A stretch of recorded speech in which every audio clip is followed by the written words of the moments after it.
Welcome to ChristiTutionalist Politics Podcast, aka CTP, in association with thelibertybeacon.com, and I am your host, Joseph M. Leonard, and that's Lenard. CTP is your no muss, no fuss, just me, you, and occasional guest type podcast. I really appreciate you tuning in. As Graham Norton would say, let's get on with the show! Welcome to Season 1, Episode 43. Where did the kids in cages talk go? No, really, seriously. I thought the left cared about these kids in cages. And before I go too much further, for those of you looking on via BitChute, Brighteon, Rumble, and YouTube at J. Leonard Detroit, behind the scenes sneak peek video, I will insert an AF Bronco cartoon as shared by conservativedailynews.com from several years ago. For those of you just hearing audio, it is, of course, showing some kids in a cage with the Obama logo on it, and Obama leaning on the cage saying, sorry, kids, you'll have to wait till they elect Republican president before the media notices you, which was true. And, of course, as soon as Trump became president, it became oh my God, there are kids in cages. No concern. And of course, we on the right started sharing all kinds of pictures of Obama's guy, Jay Johnson, Department of Homeland Security, wandering through centers, detention centers, and you could see the kids in the quote-unquote cages. Now, of course, let's define cages. What they did was kind of build containers.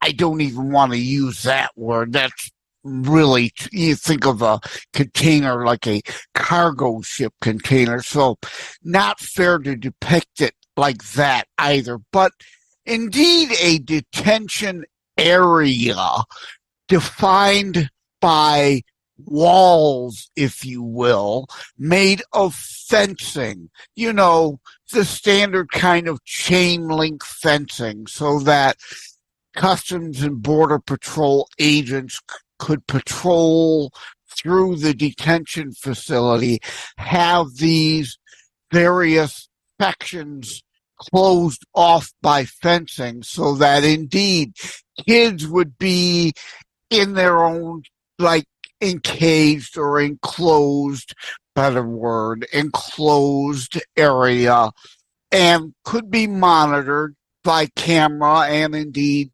physical walkthrough patrols at times, as I'm looking on in my notes here from thelibertybeacon.com piece that will appear, hopefully an image as I've defined, the source being Twitter, from by a user Walk Away Movement there. Indeed, showing one of those pictures of Jay Johnson touring a detention facility, and indeed, lo and behold, kid in a cage right behind there. So shout out to X, and shout out to Joe, I'm having a blank here, Sarah Smith and Fingers Malloy of Wham, who always call it X. Shout out to you two. Where this picture originated from back when, as, of course, other pictures, the left, of course, never able to deal in the reality that it was the Obama administration that put those in place. But it doesn't fall on Obama either fully, Because why did these need to be put in?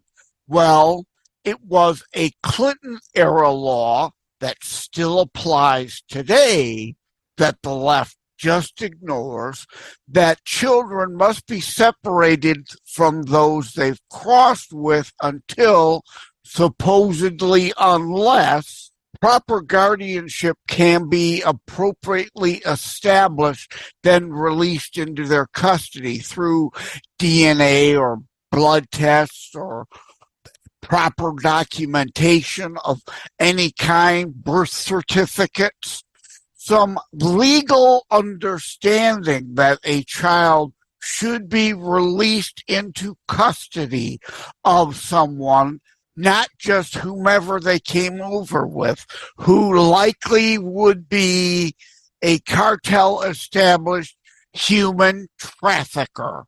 The Bill Clinton law, bipartisan, passed back in 1997, I think it was.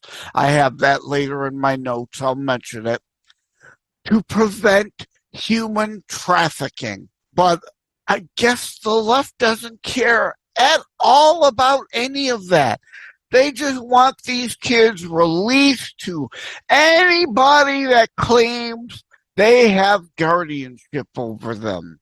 So the left doesn't care only about immigration law violations, but no care whatsoever regarding human trafficking laws and likelihood that these kids, if you just let them go, will be paired with someone who will put them into sex slavery or other sort of human bondage to pay off their and or their family's debt for help from the cartels helping them to cross the border illegally. And from my notes here, indeed, and the law under which this is happening, you guessed it, from 1997, indeed, signed by Bill Clinton, was/is to help fight human trafficking. Guess libtards conveniently forget and or don't care about that anymore, reading direct from my notes. It's not as if they are coming across the border with birth certificates proving they are family, further complicated by judicial rulings that actually upheld and order the separations. So they must be separated. And with record numbers of them flooding or being trafficked across the border, those cages being built, those fenced off areas were needed. And Obama, at least at that time, was at least remotely pretending to care about the law and separating the kids from those likely trafficking them across the border. So, you hypocrites, you want that changed?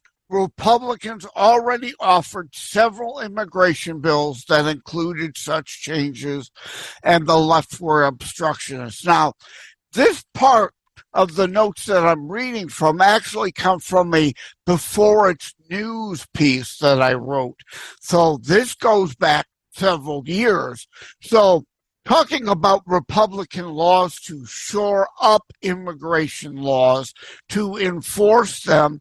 Indeed, the U.S.House recently, last year, passed H.R. 2, which would have stiffened the laws and demanded the Biden administration uphold previously existing laws. No real need for new laws. But of course, the U.S. Senate, well, the media, I've got to say, of course, completely ignore the Republican-controlled Congress H.R. 2 tough immigration law and tout the U.S. Senate amnesty bill. It's further waters down immigration laws, not enforces existing immigration law, and provide for de facto amnesty.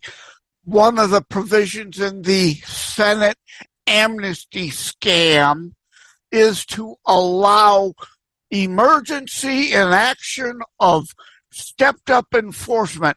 You've got that ability now. What the news doesn't tell you is that it's for 180 days only and can only be kicked in after 5,000 a day. So it enshrines in law 5,000 a day can come across with the Biden administration now officially, lawfully, if the U.S. Senate amnesty farce passes, not having to do anything. Ignore all the other previous laws. And one of the other statutes, importantly, is de facto green card giveaways. They say it's for more money for more courts to hear the asylum cases. I keep saying amnesty again, mistakenly. The asylum, 99.9%, I can't talk today, 99.9% of all these people coming across do not qualify for asylum. And they know that. That's why they're given a court date and they never show up for them and then get ordered deported, but then we can't find them. They've been let loose into the country. But now, Department of Homeland Security, if the U.S. Senate amnesty bill were to become codified into law, which, yeah, that replacement theory then becomes replacement law. I mean, they're not hiding it. It's right there in the Senate bill.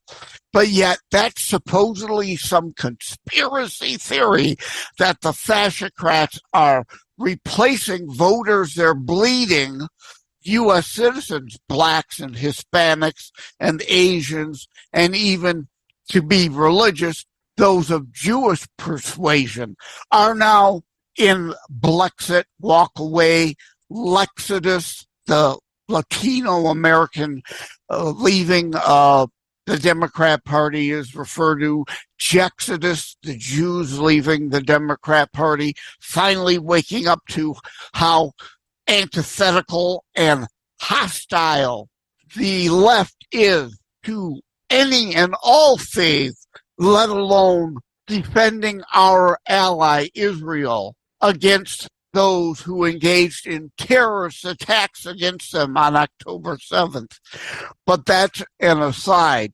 Replacement theory would have been replacement law. It's replacement fact. It's right there in the Senate bill for anyone to see and read what's going on. But the bill allows for them to bypass the courts.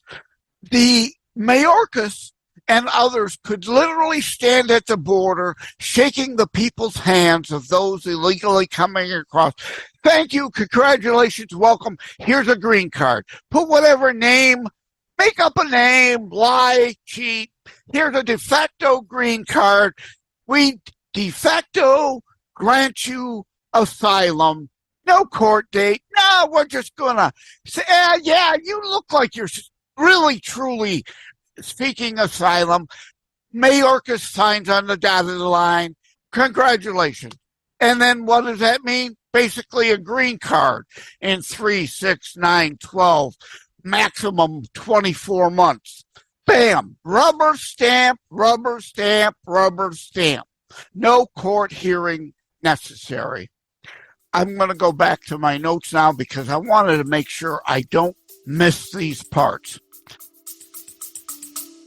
Stay with us. We'll be right back. Hi, my name is Ed Bondarenka, and I host Your American Heritage on Saturdays at 2 in the afternoon on this station. Your American Heritage is a show about the struggle we find ourselves in and how to react to it in the light of our biblical and American heritage. Listen to it while you're working around the house, the garage, cleaning the guns, walking the dog, driving, or just lazing around. Join me at 2 o'clock Saturdays here on Wham Radio, 1600 AM, 92.7 FM. God bless America.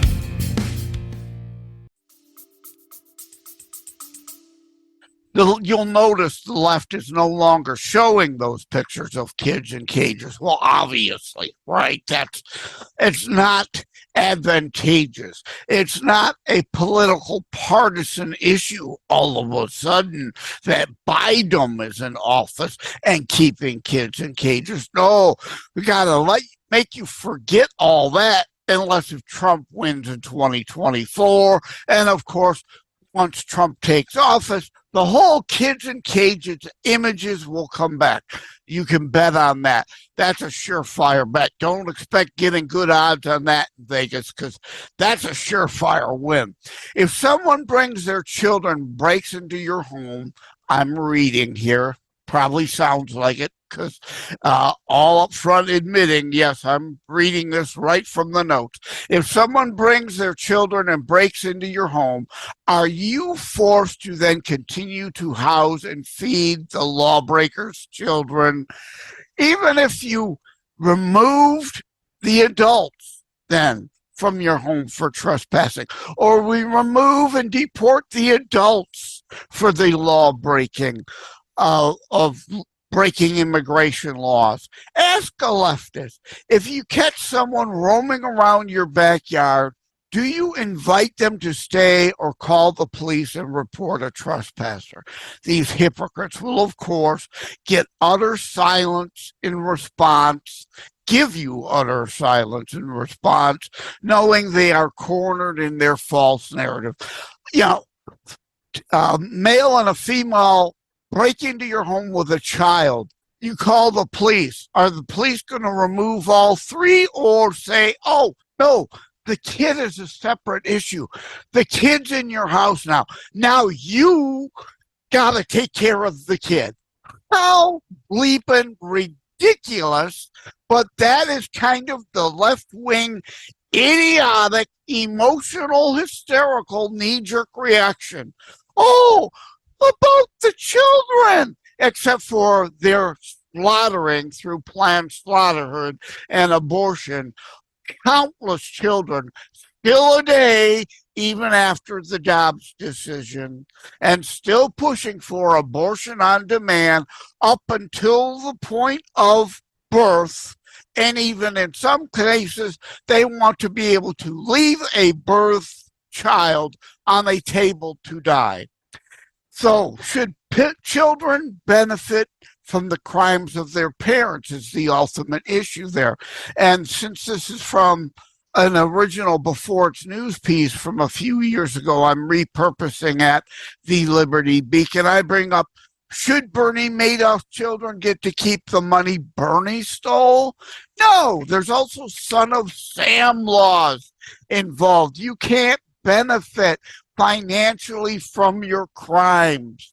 And as others have pointed out over the years, if you break into Disneyland with your kids in tow, is Disney only allowed to kick you out, but required by libtard logic to let the kids then stay and ride the rides for free and eat the food for free? No, of course not. But these are, of course, logic and reason examples that make sense. You can't talk logic and reason to a leftist moron. They don't deal in logic and reason in any way, shape, or form.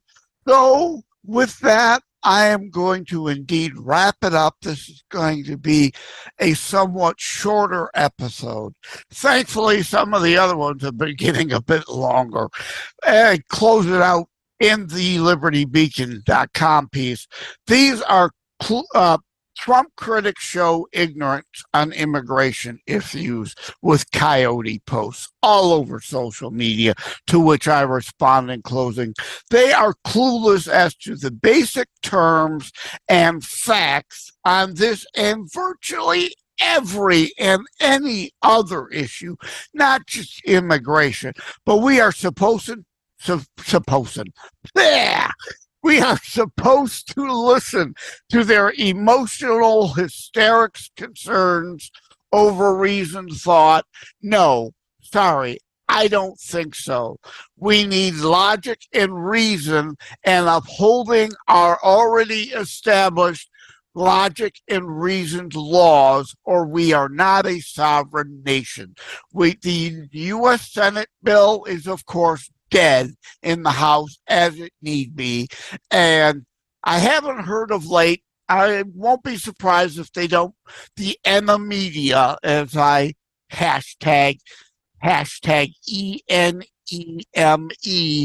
small letters, TIA, media, may bring it up as we get closer to the election, but the Senate bill is an amnesty bill and codifies up to 5,000 a day illegals can cross before an administration would have to do anything, and that's what the left wants. So it's codifying illegal immigration. It's codifying asylum claims just be bypassed from the courts, and the left being able to hand out green cards to anyone and everyone they want, wading across the Rio Grande or coming across our even northern border. This isn't just about the southern border.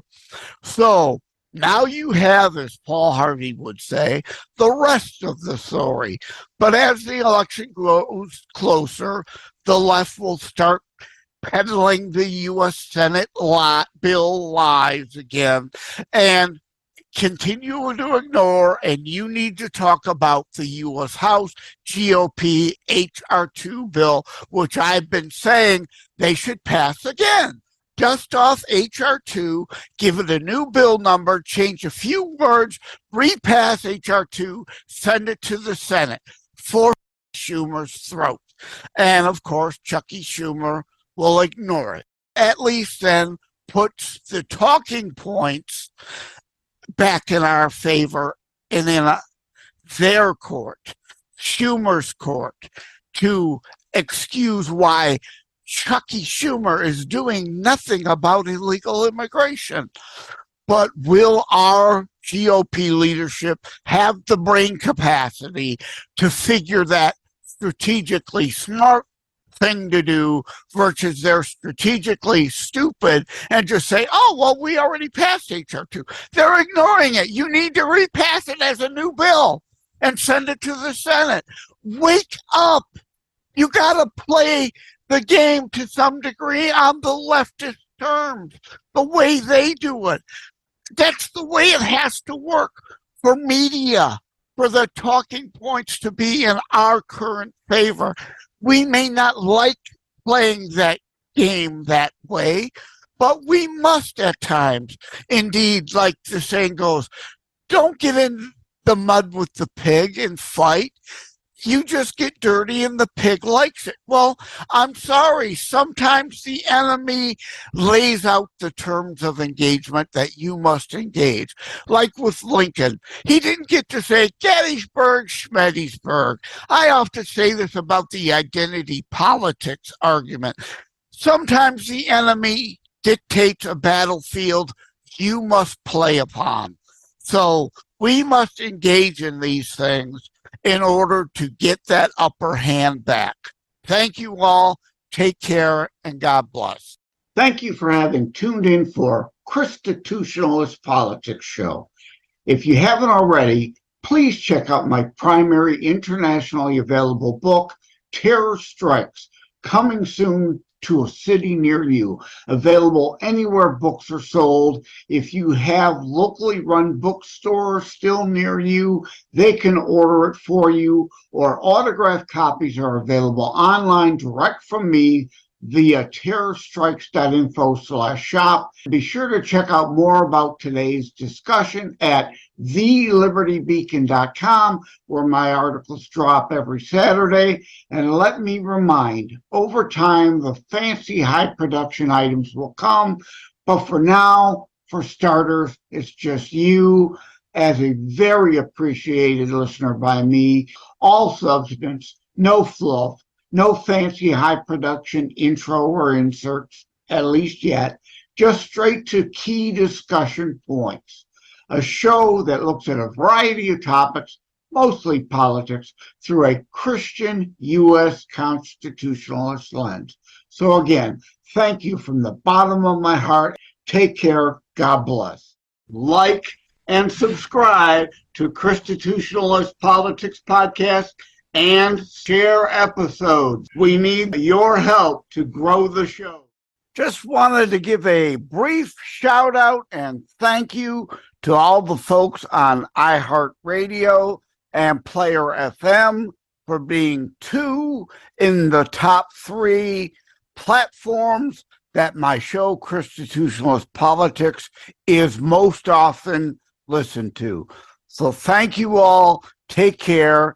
God bless. It is a myth that terrorism stopped during COVID. Unfortunately, mainstream media opted to prioritize pandemic hysteria over promoting all news. Terrorism continues. Simply hoping that it doesn't affect you is not a strategy. The new book, Terror Strikes, coming soon to a city near you, featured on The Author Show, is now available in paperback from bookstores, online, or as an ebook exclusively through Amazon Kindle. Terror Strikes, coming soon to a city near you by Joseph M. Leonard. Order today.